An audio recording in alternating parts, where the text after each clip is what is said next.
News.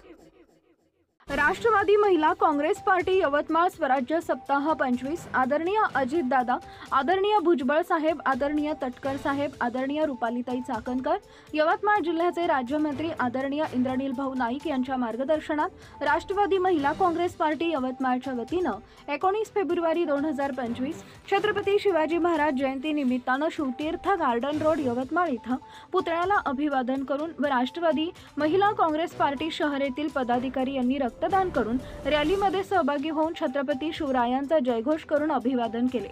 तसेच 21 February 2024 रोजी स्वराज्य सप्ताह साजरा करताना वैराग्य मूर्ती गाडगे महाराज यांच्या जयंती निमित्तानं यवतमाळ जिल्हाभर राष्ट्रवादी महिला काँग्रेस पार्टीच्या वतीनं अनेक स्तुत्य उपक्रम घेण्यात आले।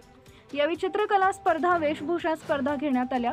छत्रपती शिवाजी महाराज, राजमाता जिजाऊ यांची वेशभूषा केलेली बाल शोभा व बाल जिजाऊ स्पर्धा यावेळी घेण्यात आली।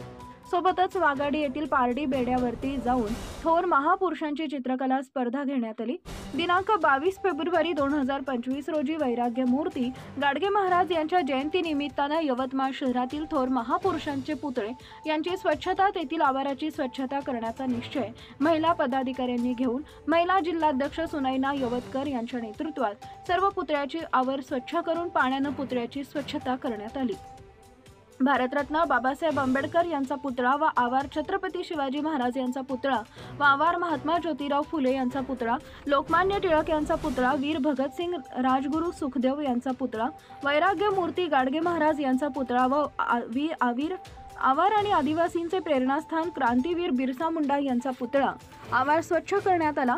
यावेळी राष्ट्रवादी महिला काँग्रेस पार्टी जिल्हाध्यक्ष सुनैनाताई यवतकर आझाद, राष्ट्रवादी महिला काँग्रेस पार्टी यवतमाळ शहर अध्यक्ष अबोलीताई देशमुख, शहर उपाध्यक्ष सीमाताई ठोकळ, शहर संघटिका चित्राताई राऊत, शहर सरचिटणीस सपनाथ घावडे, महात्मा फुले समाजकार्य महाविद्यालयाचे विद्यार्थी, नगरपालिका व फायर ब्रिगेड यांच्या सहकार्याने हा स्तुत्य उपक्रम राबवण्यात आला।